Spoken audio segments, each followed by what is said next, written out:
All right, so we are recording. So welcome everybody. So I'm here joined by Alyce, and Kathleen is coming in as we speak. So we will see her shortly. We are here to talk about the best practices for managing your mood. And these practices are LifeForce Yoga based practices. And I mentioned in the promo for this that between Kathleen and Alyce and I, we have over 25 years of combined LifeForce Yoga experience. Wow. I know, right? And I didn't have time to email how much experience we had in other arenas, but I know that's got to be 30 plus. And between you and Kathleen, we're looking at many, many hours of clinical experience with people suffering from anxiety, depression, PTSD, trauma, PTSD, right? Other mood issues.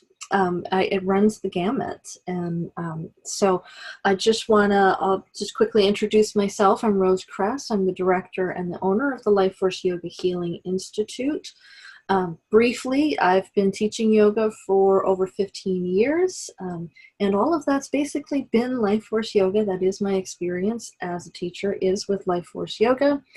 And I use it as a means for having managed my own mood issues over the years, as well as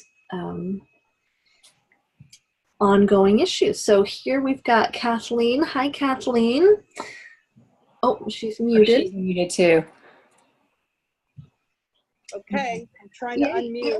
Unmuted. And so we've also got Alyce Wellons. Alyce is a clinical social worker. She's in Atlanta. And Alyce works a lot with using LifeForce Yoga in her clinical setting, in her private practice. Alyce also does workshops and day-long retreats and longer. And Alyce does have quite a bit of experience using LifeForce Yoga for trauma and PTSD, as well as many other things. And she's also a LifeForce Yoga practitioner. And then we've got Kathleen Williams. And Kathleen Williams, can we all just give Kathleen a little applause? She just the LifeForce Yoga mentoring team. Yeah, cool. So Kathleen Williams is now a mentor with us. She took her first training in 2009 down in the Bahamas, which is really cool. And so Kathleen Williams is a yoga teacher as well as a counselor. She's Dr. Williams. Dr. Williams. Yes, Dr. Williams. Thank you, ma'am. Even though she doesn't go by Dr. Williams, unless you're a friend, and then she's Doc. And Kathleen is also an EMDR specialist. She does really great work with EMDR and many other modalities. And Kathleen is also in private practice, and she's in northern New Jersey. She just moved to northern New Jersey. She's also, she moved further north into New Jersey, right? I did, indeed. She was already in northern New Jersey. So, and for Kathleen who maybe missed it, I was sharing with everybody that between the three of us, we've got more than 25 years of using LifeForce Yoga clinically and yogically. That's phenomenal. So, and we are also the teaching team for our program coming up in the Bahamas, which you should totally join us. Yay for that. So let's start. So I want to know what your favorite practice is in a clinical setting.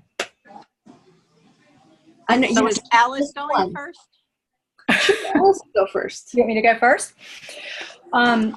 Well, I don't think this is going to come to any surprise to Rose in particular, but my favorite LifeForce Yoga practice, and what I find, especially in a clinical setting, to be the most accessible practice, is first posture on the couch, because they can stay on the couch, I can stay in the chair. So it's really coming into seated mountain. And the reason for that is because in a clinical setting, we see a lot of depression and a lot of trauma. And what happens to the body when people have depression and trauma is it shrinks. Yeah, we're all doing it. It collapses in on itself. It's either there's shame, there's no energy, there's real self-defeating thoughts. And so there's this innate desire to hide and collapse. And so the very first thing is just calling attention to that, at bringing the body into the room, and then sitting up into seated mountain, shoulders back, chin level. And then calling attention to the heart, which for somebody who has been in a shameful place, self-defeating thoughts, to begin to be in their body and call attention to their heart as a good, loving, kind space can really just start to shift their experience with themselves. So I use all the LifeForce yoga practices, but if I was going to start in the very, very first place I start, and the one I probably use a lot, it's seated mountain. Yeah, so for those of you watching us, you can come into that seated mountain practice right now, which is just to simply we're all seated mountaining. Kathleen and Alyce are getting into their seated, which is Tall spine. Lift. You can think of a little string here at the sternum, just pulling the sternum up. Draw the shoulders up towards the ears, and you can even scrunch them in, and then melt those shoulders down the ears or down the back, and then lift the head up, the chin up, then lift the chin down or send the chin down, and then find a center with the chin where the head seems to balance. You're almost leaning back, especially if you've been really constricted. It's almost a feeling of leaning back, and then you'll be even. For those of us that come into posture easily, it's not a leaning back. It's just a straight up and down. But for those of us that tend to round our backs, then it does end up being a feeling of leaning back. And then the heart is open. And then just so simple, and I'm going to go right into Kathleen here because I like the way Kathleen leads it. But yeah, I use that since Kathleen did it, especially with the EMDR piece. But go ahead. Yeah, so Kathleen, you want to take us into that and tell us about that? So I just want to tell you beforehand that I was almost late for this webinar because I got lost. Oh. And so now I'm in a pizzeria. A Jersey pizzeria. That was very, very kind to me. I said, "Do you have Wi-Fi? Can I sit in the back?" And so I'm in the back of this pizzeria in this town called Blairstown because I, got lost and didn't make it home in time. So here I am. But anyway, excited as usual about LifeForce Yoga. Say it again. Let's give the pizzeria a shout out. Right, exactly. And after this, I'll have a slice. But anyway, going back to what Alyce was saying, you got to get done what you got to get done here. So, going back to what Alyce was saying, I do like the grounding. I usually do start my sessions that way because usually when I set the intention for groundedness, it also sets the intention for a bit more focus. And so what I like about the LifeForce techniques is, sitting tall and opening your heart and then hearing the words from the crown of your head into your feet. I am here, grounded and ready. And so that helps to bring a little bit of focus and intention to the session. And then normally what I also do somewhere between the beginning and end is Arruda Mudra. And so that is when we knot the thumbs, hold them in front of the heart center. And because I am an EMDR person, I always tap on left and then right. And so you all can go ahead and do that now. But Arruda Mudra, tapping left and right, simulates the EMDR tapping, and it's very, very calming and soothing. And so usually I might do this mid-session if a client is really having trouble processing some of the work we're doing, which also is for me a lot of trauma work. And then at the end of the session, also as a self-nurturing kind of thing. And then we might also use the bhavana that we've worked on in prior sessions. Bhavana is a picture that you have that connotates a sense of peacefulness and calm. And we kind of lay it on the altar of the heart and go into Arruda Mudra and tap left and right, resting it on the altar of the heart for the day. And that's typically how I might also end a session. So that's one of the things I love. I love a lot of other things that I use in sessions. Shall I continue, Rose?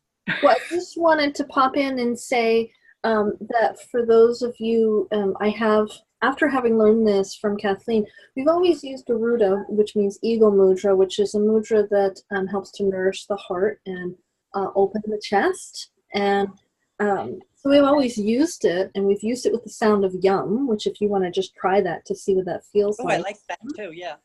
So let's do that. We'll use, let's just do 3, because why not? And we emphasize the Y, a long Y. So taking a deep breath in for sound.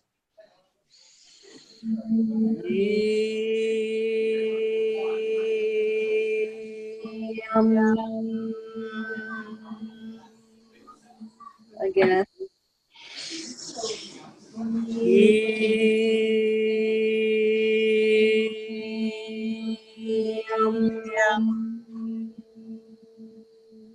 One more time.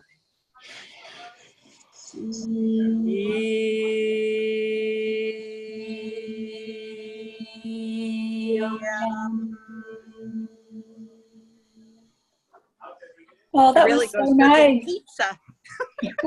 So nice. Yummy pizza, yeah. So one of the things, so after having really learned the importance of tapping and the left-right brain hemispheric integration and such, one of the things that's nice is to add that to Arruda Mudra. So I tend to just flap my wings every time I do this mudra now. Yeah, too. I know Kathleen does because I've watched her do it. And then, but leading it with other people, sometimes this, and Kathleen's in a pizzeria and she's doing this and just doesn't care, which is awesome. Some people can't. So one thing that I learned you can do is you can just simply hold. Yeah. Perfect. And this. And the other one I learned is your hands. Put your hands on your thighs. Yep. And Nice. Tap. Really nice. And this is what I love, and I'm getting really excited here about this, which means I might start like tearing up in a moment, but is that here we have a practice. We've been doing this for years, and then we have these interactions like, oh, and when we tap, it integrates the brain. And oh, wait a second, here's how you can do this in public. Here's how you can do this under the table. And what it does is it helps to deactivate. It helps to take us from this freaking out stress brain to the calm integrated brain. And that is what yoga is all about. Like, I am all about any modality you need to support yourself, but I'm also about what can I do right this second to help myself. And if I can't pick up the phone and call my therapist, I've got to have something in my back pocket. What am I supposed to do at 2 a.m. when I wake up and I have a panic attack? I cannot call my therapist. How can I help myself? And that's where yoga is so complementary, especially LifeForce Yoga, because you don't even have to get out of bed. Yeah, I think that's really important, Rose. And I also think that the other thing for me with using these in the mental health profession in my office is teaching a variety of skills. So if one doesn't work, another one's a go-to. As homework assignments, I like to give them, because if I give them as homework assignments and we reevaluate it the next week, we get to see what works for that person out of the range of LifeForce Yoga skills, and which one does not work, or which one needs to be improved. And I also like using them in succession, a bunch of them. So it is the ongoing cycle of the practice of skills that really helps to manage depression or anxiety or trauma. It's not, oh, I think I'll just use this. Oh, I feel so much better now. It really is the practice of yoga, LifeForce Yoga, off the mat daily. Absolutely. Does that say it? Yeah.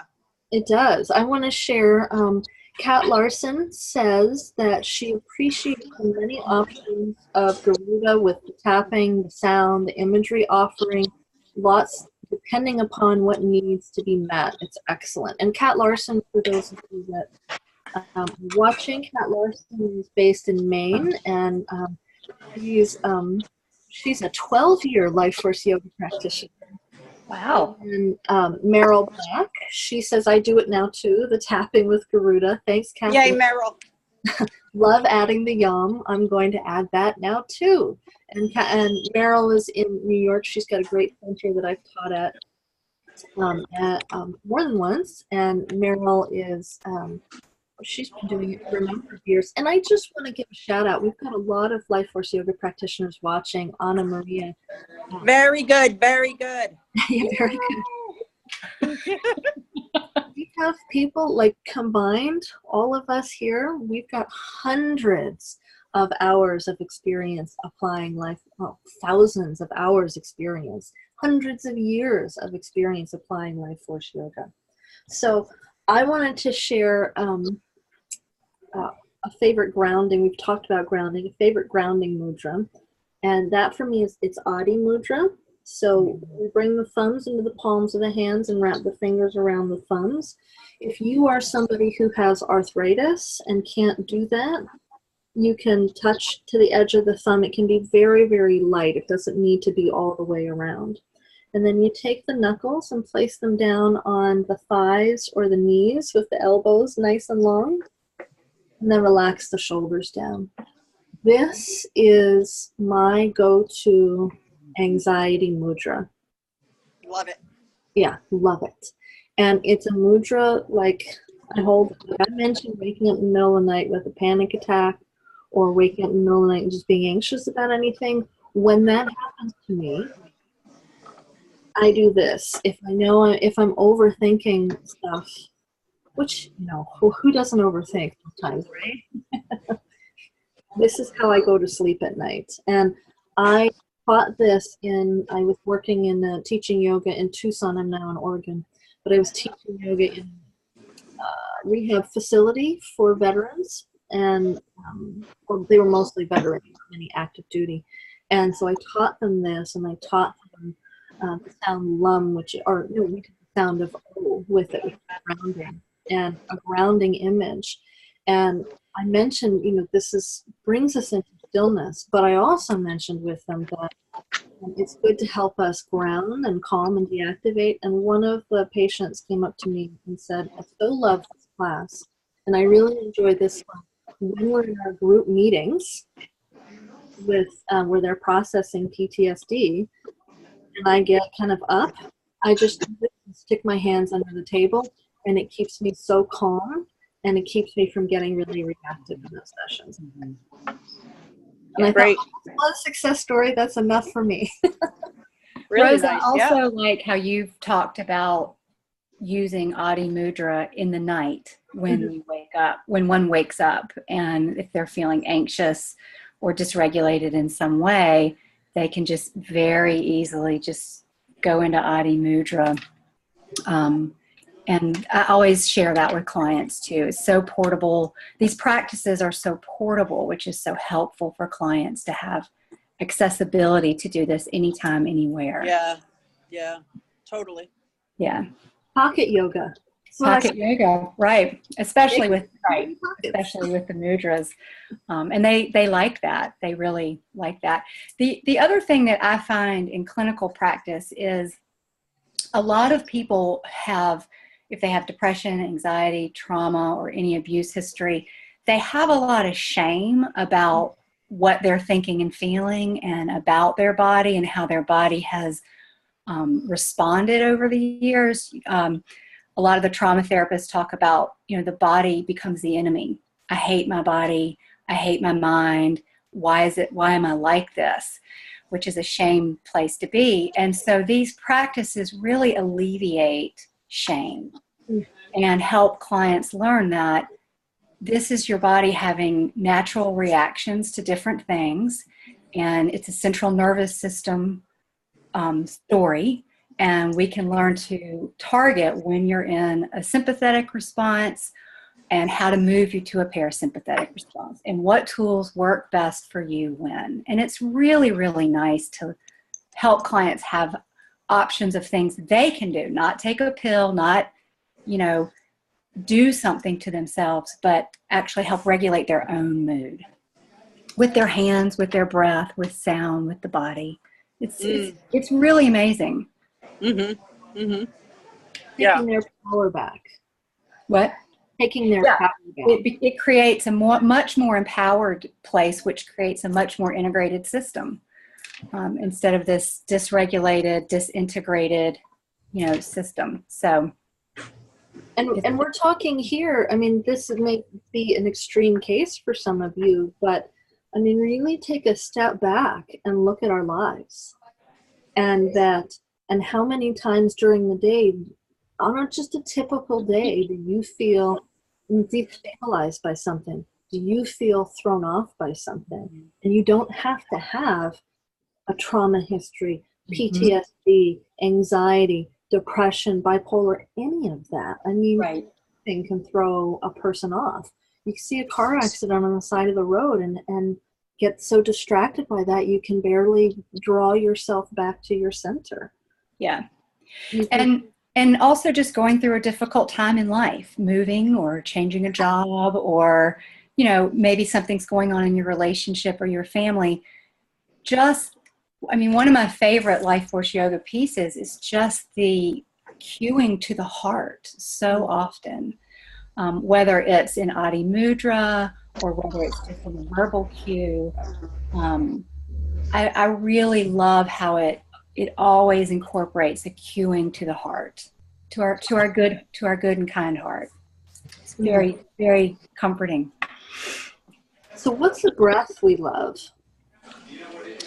Well, mine, Rose. My old standby alternate nostril. Good. I'm glad we have different ones. Yeah, that's my favorite. And so should I demonstrate it or just talk about it? If you want to talk about it, because I am sharing a link right now to the video so that people can click on that and do that while you talk. Okay. And so the alternate nostril breathing, Nadi Shodhana, is used also with a mudra. And the mudra really is closing the peace fingers down and using the other fingers to switch off the nostrils. So I'm not going to go in a big demonstration. Hopefully you will come to the training and I will teach it. Because I'd like the beach completely filled with alternate nostril breathers. But basically, the reason why I really love this breath, it's because the first one I learned to handle my own stress management. I really, really loved it. It really worked for me. And I did it daily. And gosh, it's peaceful. It's very peaceful. And so I use it with my clients as another go-to when they're stressed out. They don't necessarily have to be in their diagnosis. Again, they could be in traffic. They could have had an upsetting conversation at home. They could be in an argument in their own mind with themselves. And sitting down and doing a good 5 rounds of left, right, alternate nostril can really, really turn on parasympathetic calm part of the brain. And so these are the tools that we study. These are the tools that we give you lots of practice with over the days. I think we're 5 days, right? And so you get a lot of time and practice with each other to be able to get these skills right before you go home and to be able to teach it to your clients and to yourself first. Yeah. Did you hook that thing up, Rose, that you were doing? Yes. I guess not. Yeah, sorry. I muted myself so you couldn't hear me tapping on the keys. Yeah. But yeah, no, alternate nostril, I love it too. And there's a plethora of research. If you click on the link that I posted, there is a bunch of research listed. 10 minutes of alternate nostril will lower your blood pressure. I mean, it's the practice, it's about this left-right brain hemispheric integration piece. So important to balance. And when we practice it, it brings that balance in. Alternate nostril is actually my favorite driving breath. Because, and I'll share with you, I used to get really stressed and anxious about driving because people were just nutty. But since moving to Oregon, I've been here for a month. People drive like that in Oregon. It's the most bizarre thing in the world. It's like everybody's just like cool. No one's honking at you. No one's cutting you off. No one's doing crazy stuff. So I haven't used alternate nostril at all in the car since I've been here. I haven't needed to. I've been able to calm down about driving as well. It's phenomenal. But alternate nostril, when people are acting like yahoos on the road, that's a go-to for me. Hey, we have a question. So Cammie, she mentioned that she's challenged with alternate nostril because she has a deviated septum. Yeah. And so one of the things, it gets complicated. If you follow the link, I talk about it in the video that's on that page, but we call it alternate nostril. And Nadi Shodhana means clearing the channels. So this doesn't have anything to do with the nostrils. It's more of an energy thing.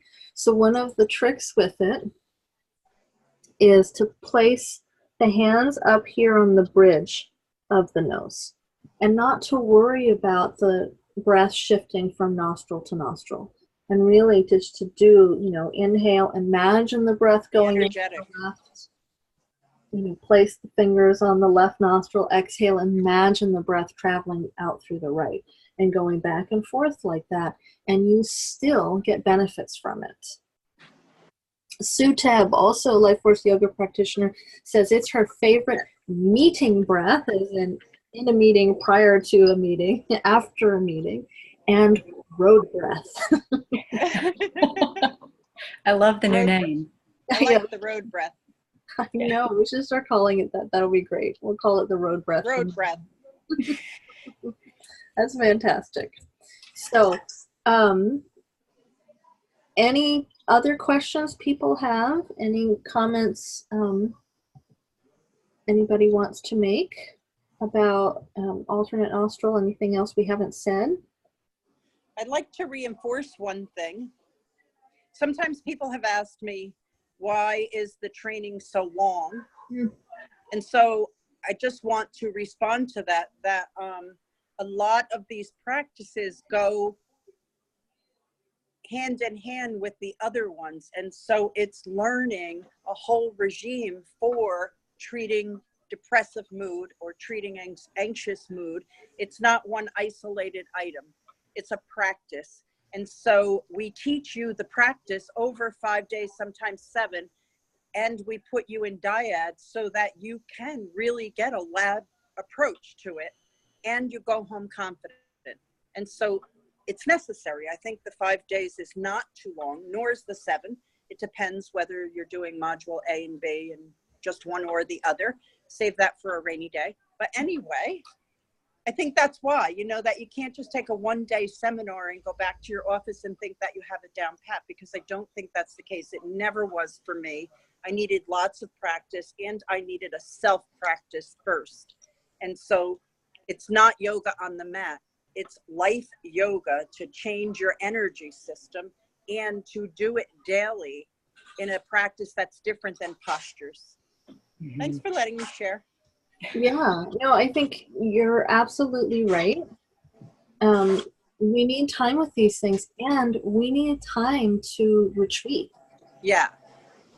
We need time to, get out of the craziness of life and take time for ourselves. And Becky has a question. She says, what about students who get lightheaded? Recommendations for them. So, one of the things about lightheaded that I find really interesting is to reframe it. And I don't know, I'm not an expert in anything except for the LifeForce Yoga practices that I consider myself an expert in. I know how to teach them and how to help other people teach them. That's how I'm an expert. But one of the things that I've noticed just over my 15 years of teaching is that when people get lightheaded, sometimes it's actual energy. and oxygen coming to the head in a way that it doesn't normally come to. So keeping people seated for practices is so important, and really having them inquire into what they're experiencing. Is it lightheaded, or is it energy? Is it brightness? Is it the mind clearing? Is it a sense of opening? So it could be a waking up of sorts, right, Rose? Right. Yeah. Rather than I am breathing too fast or too slow. Yeah. Exactly. Yeah. Yeah. Judy has another LifeForce Yoga practitioner. She says she's an addictions counselor, and she deals with clients who used to snort drugs. Practices that involve using your fingers on the nostrils could be triggering for them. Any alternatives you might recommend? You can imagine it. You can imagine going in through the left and out through the right. However, I do need to preface that in all of my time teaching this, I've worked a lot with addicts. Substance abuse is an area of mine. I've never really gotten that feedback from them, I do have to say. But if you have one individual out of many, then I would just maybe do the grounding mudra that Rose showed before with the hands on the knees and the thumb tucked in, and just sitting there like that, imagining energy moving through the left nostril and out the right nostril. I've done that, but on rare occasion. And that's a great question, Judy. We've actually had that question come up before in relation to stair-step breath. And so I'm posting the link to that page because there's a response from Anne Friedenheim, who's a LifeForce practitioner she was a mentor for many years. And she's out of Pennsylvania, and she was working in an addictions center. And the thing is, and there's been a larger discussion about this going on in universities, is we have trigger warnings everywhere, and trigger warnings keep us from getting triggered. But if we're never getting we get triggered because our stuff is coming up to be dealt with.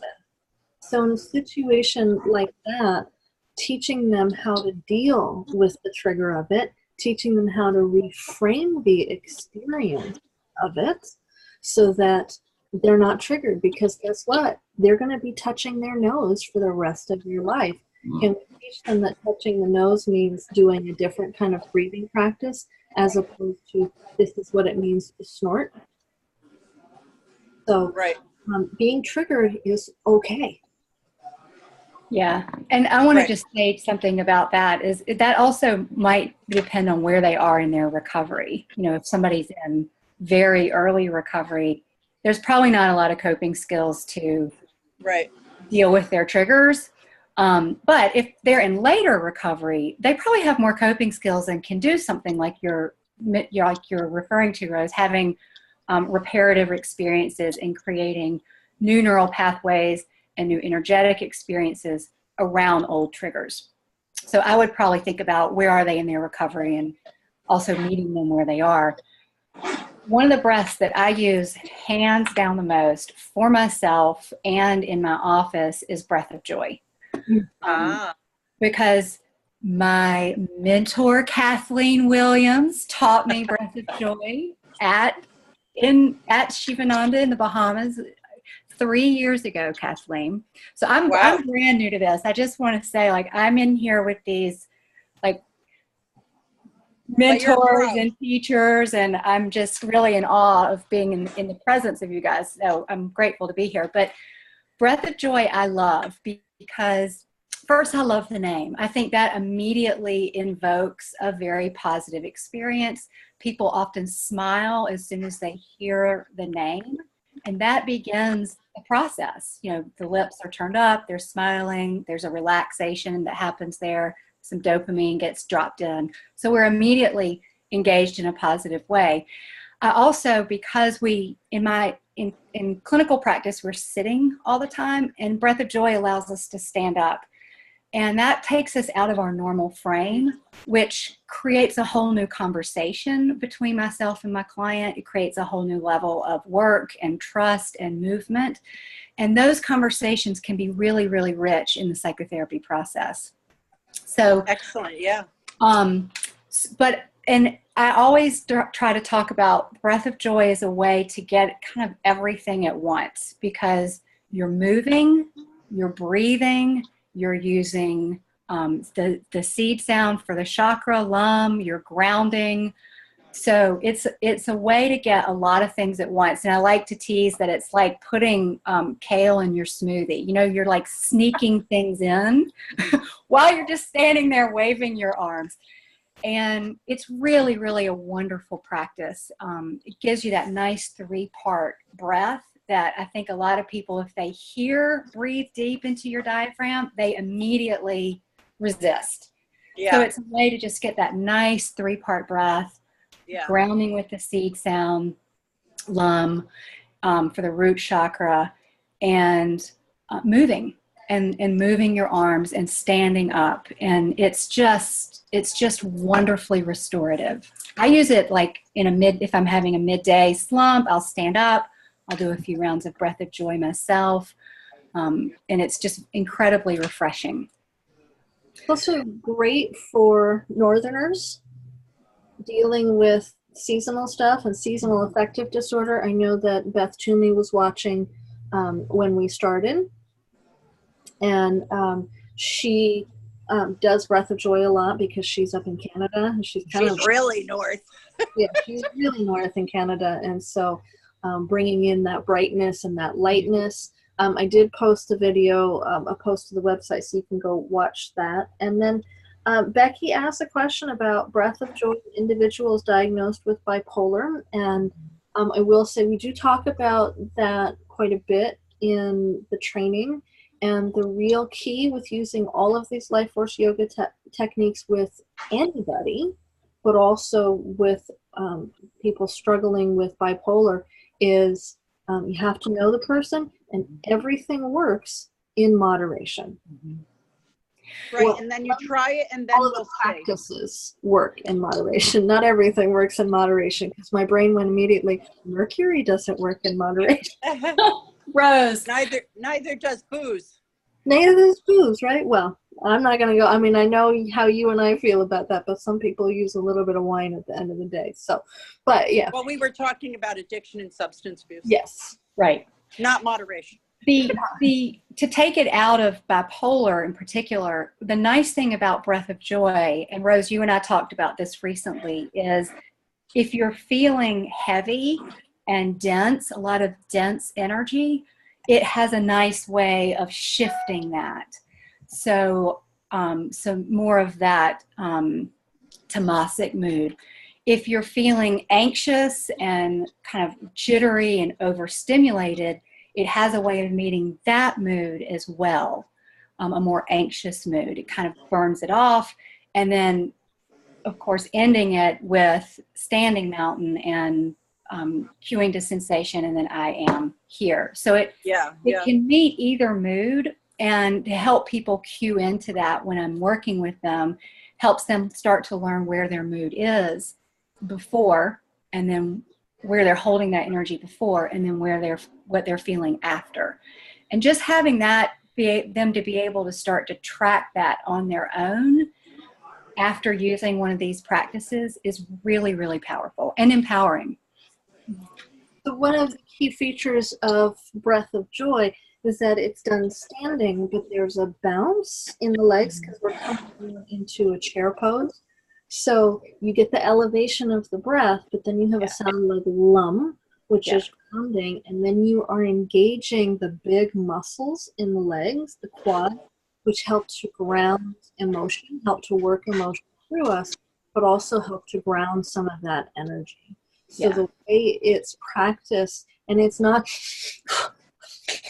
it can be a lot slower. So it is a practice that's both energizing and meeting that energy, but also waking that energy up. It's a better practice because it's not too stimulating. Very out of the thousands of people that have come to the trainings and programs over the years, breath of joy is I personally have never had someone say that's too much for me. Yeah.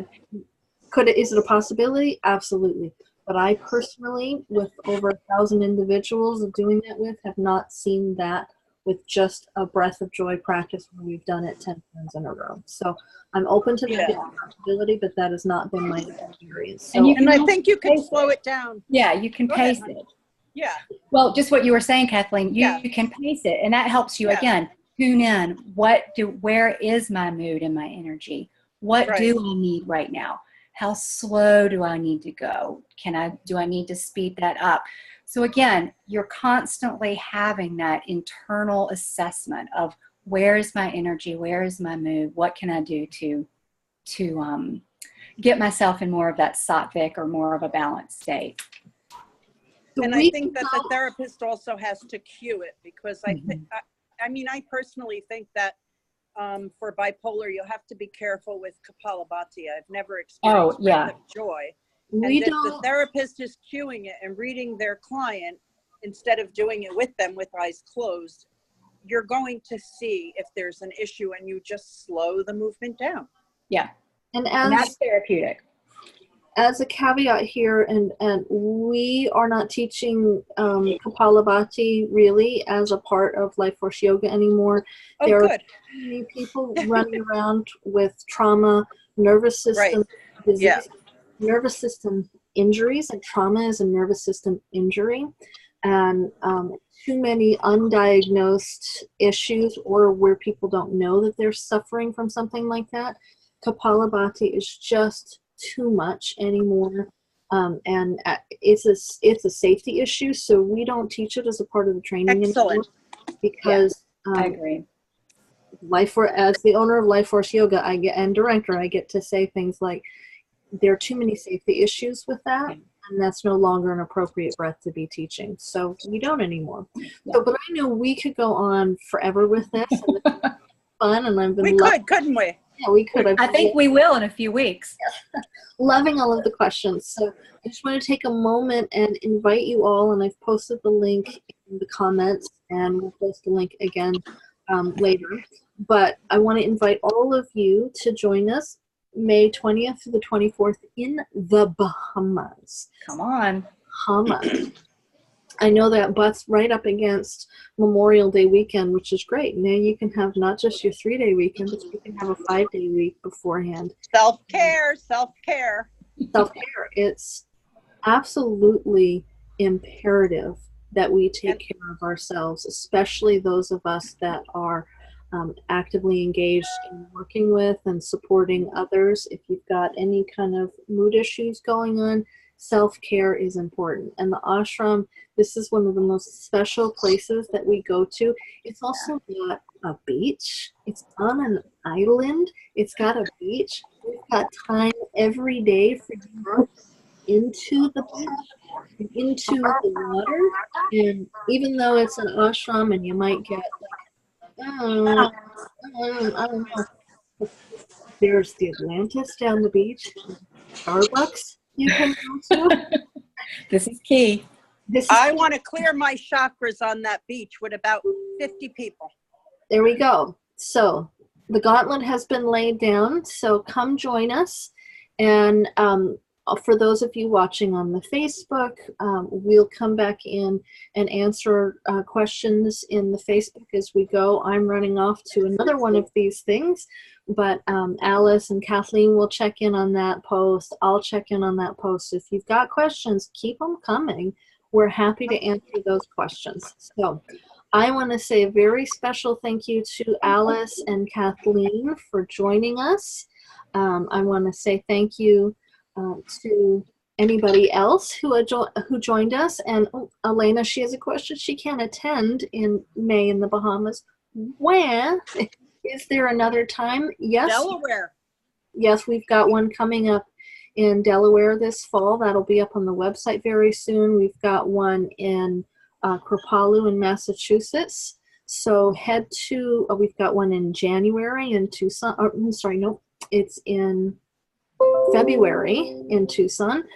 So head over to the website.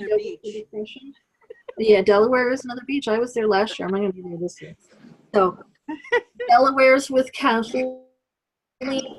I'll be at the Kripalu one and one in Tucson. So we've got a schedule out there. There's one in California in November with Amy and Allie. So check our schedule, which is at yogafordepression.com. We hope to see you. I hope to do more of these live. This was fun. It was fun. More of these live ones. So thank you so much to everybody. And I look forward to seeing you again. Big hugs. Namaste. Namaste. And all of that. Thank you. Namaste. Until next time. Bye. Bye. Bye.